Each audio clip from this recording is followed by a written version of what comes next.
Bonjour, vous m'entendez? Oui.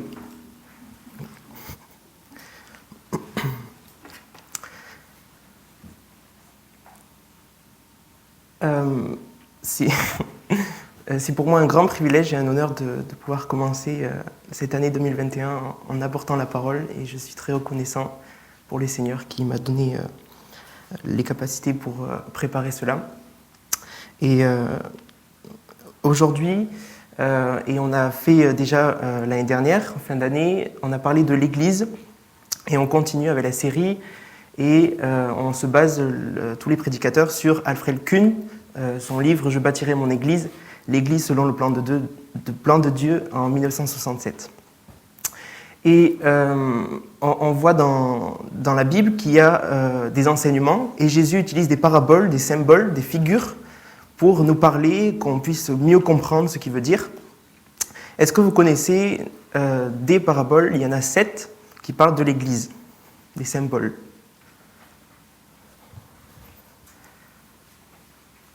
Non? Bon, je pense que vous connaissez, il n'y a pas de problème. Il s'avère qu'il y en a 7. Le royaume, le troupeau, la plante qui croît, la vigne, l'édifice, l'épouse et le corps. Et aujourd'hui, on va se pencher sur l'aspect corporel de l'Église, avec le corps. On va voir les relations personnelles que les membres entretiennent avec Jésus-Christ, la tête, et plein d'autres éléments qui vont nous permettre de nous centrer sur l'Église et notamment l'aspect corporel. Et ces ensembles, on va voir l'image la plus fréquente qu'on retrouve dans la parole, donc le corps. Ok. Attendez. Ok. Alors, il s'avère que Dieu lui-même n'ait pas utilisé le terme corps du Christ, mais l'apôtre Paul l'a fait à de nombreuses reprises, et on a vu dimanche dernier qu'après être né de nouveau, on fait partie d'un corps, d'un seul et même corps, le corps du Christ. Mais au final, qu'est-ce qui représente ce corps? Qu'est-ce qui nous apporte personnellement et collectivement en tant qu'Église? C'est en 3 parties aujourd'hui qu'on va voir sur le thème le corps du Christ comme l'image de l'Église, en adoptant un regard d'abord significatif, en voyant les rudiments, les choses un peu plus théoriques on va dire, et puis pratiques en tant qu'Église, collectivement, les actions et les pratiques qu'on fait au sein de l'Assemblée. C'est important, c'est bien d'avoir ces 2 idées en tête pendant la prédication. Les 3 versets clés, ça avance très vite. Ok.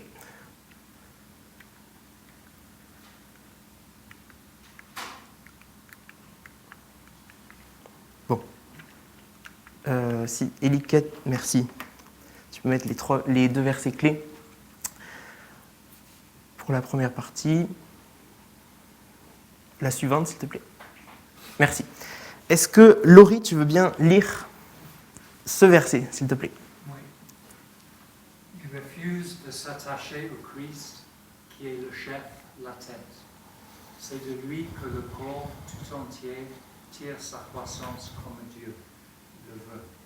Autre version, qui vient de Dieu grâce à la cohésion et l'unité que lui apportent les articulations et les ligaments. Merci. Est-ce que, Paul, tu veux bien lire ce verset, s'il te plaît? Éphésiens 4,16. C'est de lui que le corps tout entier tire sa croissance pour s'affermir dans l'amour, sa cohésion et sa forte unité lui venant de toutes les articulations dont il est pourvu, pour assurer l'activité attribuée à chacune de ses parties. Merci. Donc on en vient à la première partie où le corps, c'est quoi? C'est un ensemble de membres organiques qui vit ensemble, qui forment un tout, une unité. Suivant. D'abord, on voit que c'est une unité fonctionnelle et indivisible.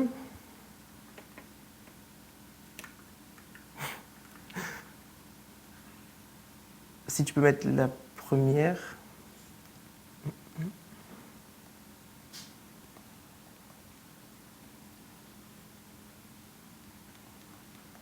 Super, merci.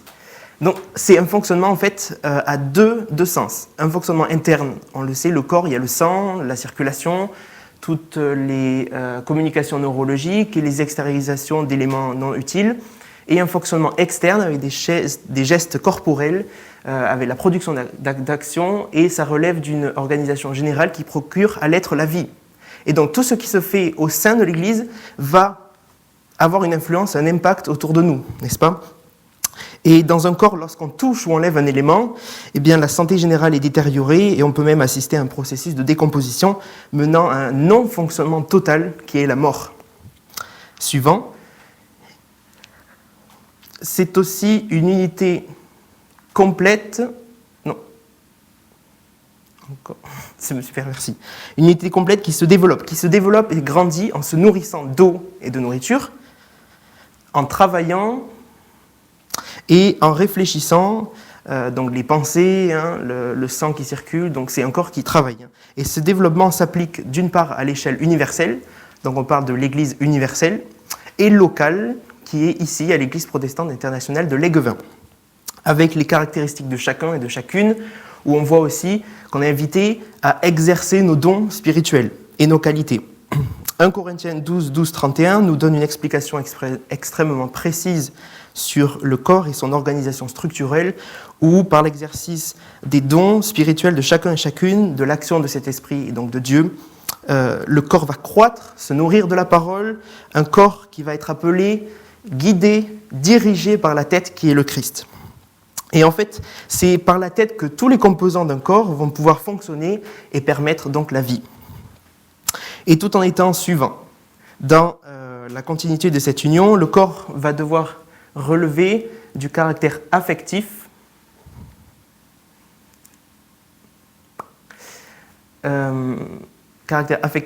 notamment l'amour, avec l'aspect relationnel, fraternel au sein de l'Église.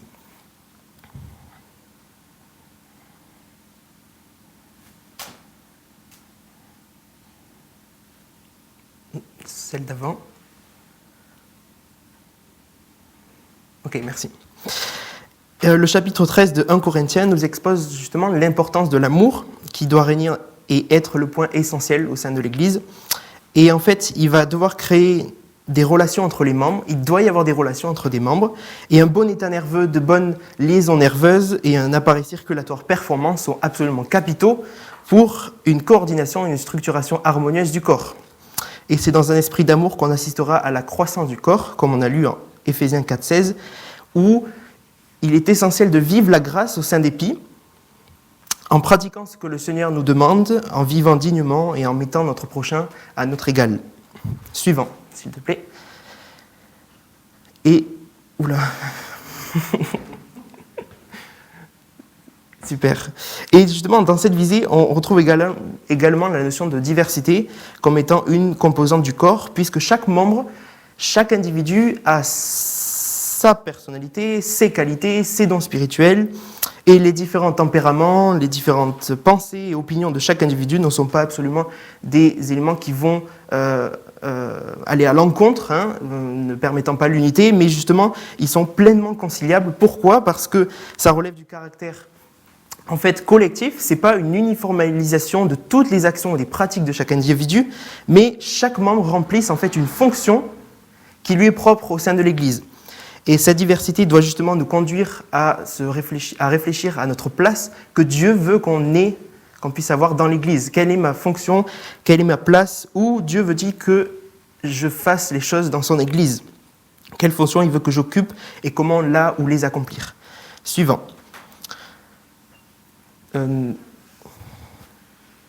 Ok. Évidemment, sans organisation, la diversité mène à l'anarchie. Nous savons que Dieu est un Dieu ordonné. Et la tête, qui est essentielle dans l'engrenage corporel, va exercer un rôle prégnant puisqu'elle est composée principalement du cerveau. Ça va être aussi le moteur en coordonnant et en concourant à l'harmonisation effective de la corporation. Et Jésus-Christ, qui est la tête, où l'Église universelle et locale sont censées être en liaison constante avec lui, être à l'écoute de sa voix et de sa parole. Et Épi doit être avec certitude un corps cohérent, uni, organisé et structuré, où la structuration va passer par des moteurs, comme le pasteur, les anciens et les ministères. Toute une organisation interne qui va pouvoir rendre compte du corps de Christ. Et les caractéristiques de ce corps, que l'on vient de voir, les fonctionnements, le développement, les relations, la diversité, les composantes organisationnelles, viennent finalement concourir à la croissance du corps. Si tu peux mettre... Okay. Ou justement, une autre unité, l'avant-dernière unité, c'est l'unité de croissance. Et si l'Église locale veut accomplir sa mission, l'œuvre de Dieu, il faut que tous ses membres, évidemment, croissent et grandissent ensemble afin de parvenir à l'édification et à la maturité spirituelle. Et cet essor corporel et donc spirituel va dépendre de l'attachement qu'a l'Église envers Jésus-Christ. Et nous sommes encouragés à s'attacher à l'essentiel, à fixer nos regards sur lui, afin de permettre à notre assemblée de s'édifier et de grandir, d'une part dans la foi, et d'une autre part d'accomplir l'œuvre de Dieu qu'il nous demande de faire sur terre. Et de tout ceci découle la vie. C'est la dernière unité corporelle qui est la vie. C'est à travers de cet agrégat, de cet ensemble d'éléments que va se manifester la vie. Et une existence due à l'action de tous et de toutes va permettre de donner corps de donner vie à ce corps. Où il va y avoir des enseignements bibliques. On est invité à avoir une vie de prière ancrée en Jésus. On contribue à nos dons à l'Église, les qualités, être ancré dans la parole de Dieu, avoir faim et soif de sa présence et de sa parole pour pouvoir être lumière et sel. En vue de s'édifier, on va voir maintenant la deuxième partie qui va s'orienter vers une décomposition en 3 dimensions. On ne va pas tout lire, mais j'aime bien celui-là, Éphésiens 4, 7, qui dit « Chacun de nous a reçu la grâce de Dieu selon la part que le Christ lui donne dans son œuvre. » Suivant. Donc, 3 formes corporelles. La première forme, c'est le corps physique de Jésus. Il était humain, il avait des besoins naturels, il avait un corps, ses membres ont été utilisés pour la gloire de son Père, ses mains ont guéri, ont aidé, ont béni, ont multiplié. Ses yeux se sont arrêtés sur les malheureux, les infirmes, les malades. Par sa bouche, il a fait sortir des démons, il a annoncé, proclamé le royaume de Dieu, de son Père, et en montrant aux pécheurs le salut, et ses pieds ont été parfumés. Ce corps a été brisé à la croix, son sang a coulé, et c'est devenu un corps humain inopérant. Mais on sait tous et toutes que Jésus-Christ est ressuscité, et c'est à présent un nouveau corps qui agit, une corporation active, en plus d'être sous une forme nouvelle, amplifiée, diversifiée et éternelle.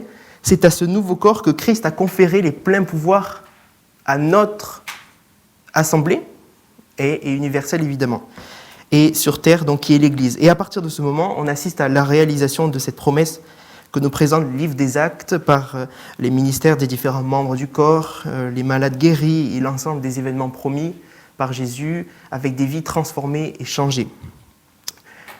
La deuxième forme, c'est la Sainte Seine qui est liée avec le corps du Christ. Dans la première épître aux Corinthiens, l'apôtre Paul emploie l'expression donc corps du Christ en parlant du repas du Seigneur. Et c'est le repas du Seigneur qui va donner une signification profonde. Le corps a été brisé et son sang a été versé pour nos péchés. Matthieu 26, 26. Et les croyants, donc, nous, on est liés à cela puisque c'est à partir de cet événement majeur qu'on va avoir un rôle à jouer et c'est l'annonce de ce que va endurer Christ et son corps. Nous allons faire ce repas ensemble après. Ainsi, le corps nouveau auquel nous faisons partie va être révélé sous la forme de l'Église et on forme un seul corps puisque nous partageons entre tous ce pain unique qui est Jésus. Suivant. 3e point, c'est le corps fervent, croyant, inspiré de Christ. Ce sont des synonymes où le corps, c'est l'Église. Un terme plus recherché, c'est mystique. C'est l'ensemble des pratiques et croyances qui visent à une union entre l'homme et le divin en vertu d'un élément suprême. Et dans le cas présent, dans notre réalité, à Épi, c'est nous qui constituons un corps. Nous sommes croyants et nous pratiquons Nous sommes censés pratiquer des actions pour la gloire de Dieu. Et le Seigneur, pour transmettre le message de l'Évangile, de la bonne nouvelle, et pour accomplir sa volonté, utilise ses membres. Aussi, c'est donc à chacun de nous qui a reçu la grâce de Dieu selon la part que le Christ lui donne dans son œuvre. Et c'est à nous, ses serviteurs, qu'a été confiée la mission de Dieu. Dieu connaît nos capacités, connaît les capacités personnelles de ses créatures et nous appelle à faire fructifier ce que nous avons reçu. Maintenant, on va comprendre, en troisième partie, on va essayer de comprendre ce que ces images qu'on vient de voir et ces 3 dimensions nous enseignent. Les 3 versets clés sont ici. J'aime bien Acte 31. L'Église était en paix dans toute la Judée, la Galilée et la Samarie. Elle s'édifiait, marchait dans la crainte du Seigneur et grandissait à l'aide du Saint-Esprit. Que nous apportent ces exemples ? Pour comprendre ces enseignements, on va essayer de s'attacher à la corrélation Christ-Église, la relation qui existe, qui doit exister. D'abord, la relation de l'Église avec le Christ. C'est le premier point. L'Église ne peut vivre et se développer sans sa tête. Elle peut grandir et avancer dans sa croissance en entretenant une relation véritable et profonde avec Dieu.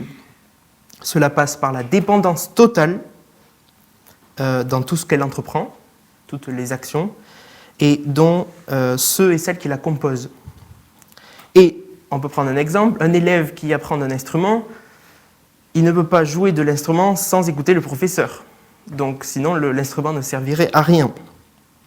Et en effet, c'est le point suivant, c'est par Christ qu'on assistera à l'évolution et à l'avancement, et ainsi qu'à l'accroissement de l'Église, où dans l'élaboration du corps, on remarque que la tête va se former en premier, dans la phase embryonnaire, et que le reste va après suivre, qui va donner lieu à un bébé.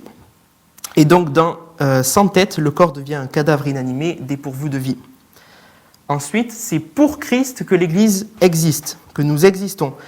On voit la nécessité d'avoir une liaison extrêmement profonde avec Jésus-Christ, puisque son Église va être à son service, où nos actions et désirs doivent être orientés vers lui, pour sa gloire, seul. Et nous avons besoin de Dieu pour cela.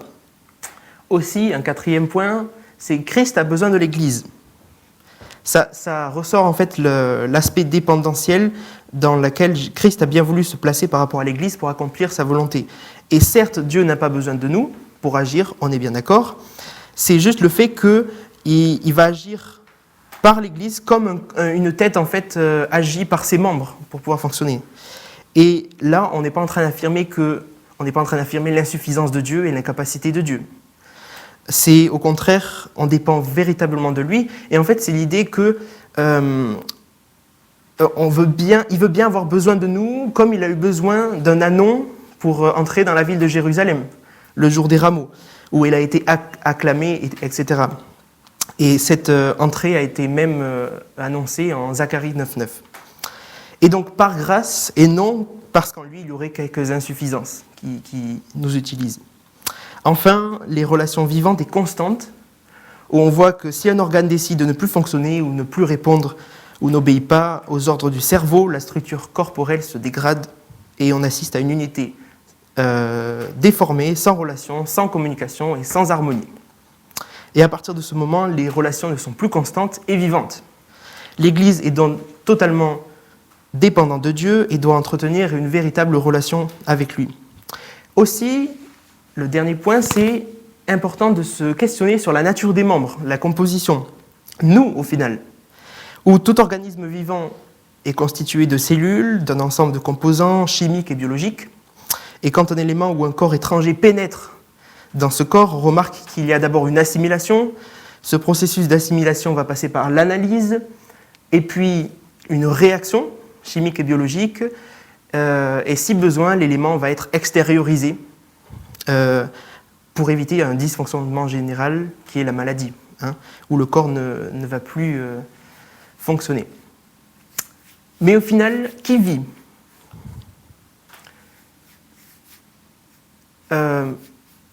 Est-ce que c'est les membres qui vivent pour la tête ? Est-ce que c'est la tête qui vit pour les membres ? Comme on l'a vu, c'est la tête qui a déjà été formée, et tout le reste vient après. Et Dieu nous invite à le suivre, à marcher près de lui et à être guidés par ses enseignements. Écouter sa voix, entendre ce qu'il a à nous dire, porter attention sur ses enseignements, prendre soin des uns et des autres, c'est ce que Dieu nous appelle à faire afin de briller, afin d'être sel et lumière, d'être une église pleinement dépendante de lui, où toutes les actions vont être pour sa gloire seule. Pour conclure, le corps doit s'articuler autour d'un principe vital qui est l'interdépendance. C'est-à-dire que tous les membres se complètent, vont s'inscrire dans une seule et même logique, qui est de servir le Seigneur et de faire sa volonté. Nous avons un impact, une influence au sein de l'Église, et nos actions, nos comportements vont avoir un impact à l'extérieur de l'Église. L'Église est un corps aussi fonctionnel, qui se développe, un corps relationnel, diversifié, uni, cohérent, qui croit, qui vit et qui grandit.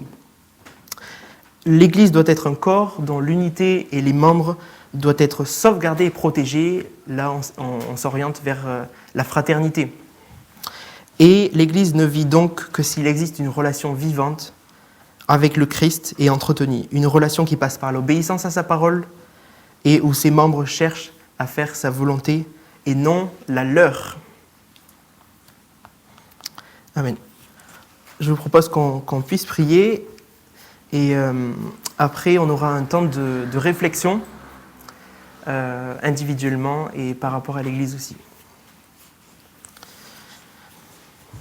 Notre Dieu, merci pour ta parole, merci pour ce que tu as fait dans nos vies. Tu nous aimes et tu nous utilises pour ta gloire, Jésus, et pardon pour les fois où on n'obéit pas à ton Saint-Esprit, où on t'attriste, où on ne fait pas ta volonté. Aide-nous, Seigneur, à pouvoir faire ta volonté seule, et qu'on puisse briller pour ta gloire seule, Jésus. À toi la gloire, à toi l'honneur, mon Dieu. Amen. Si tu peux mettre la diapo suivante, s'il te plaît. On va avoir un temps de réflexion maintenant, qu'on peut se poser les questions individuellement.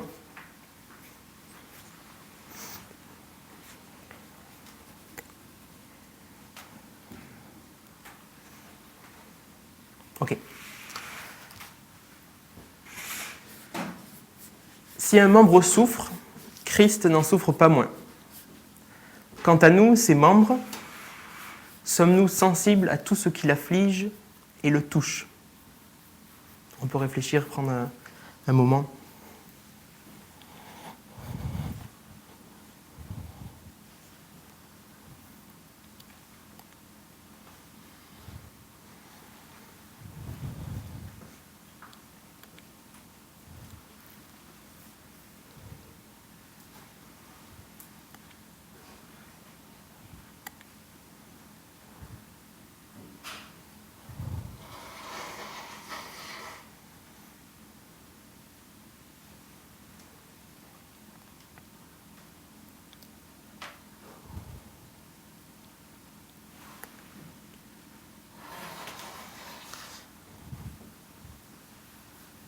Sommes-nous attachés à lui seul ? Sommes-nous dévoués pour le royaume ?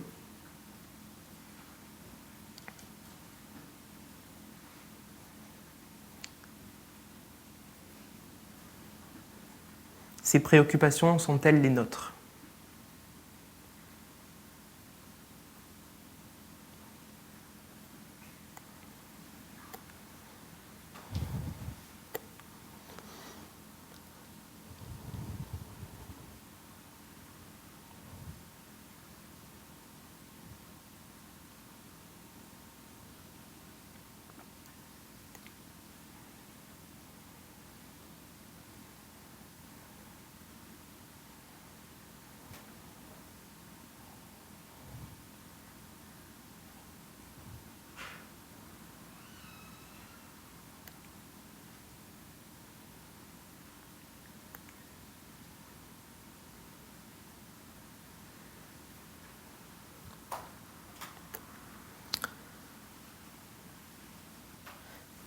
Est-ce que nos vies sont pleinement ancrées en lui, en cherchant sa face, à faire sa volonté?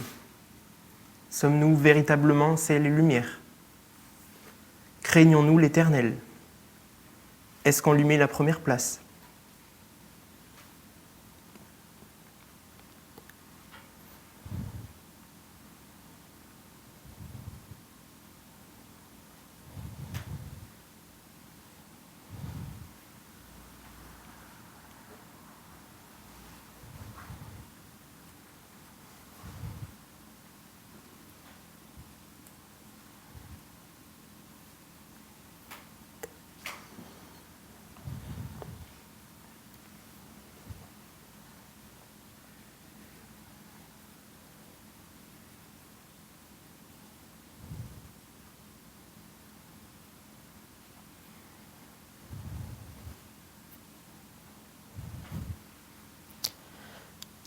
Est-ce que cette année,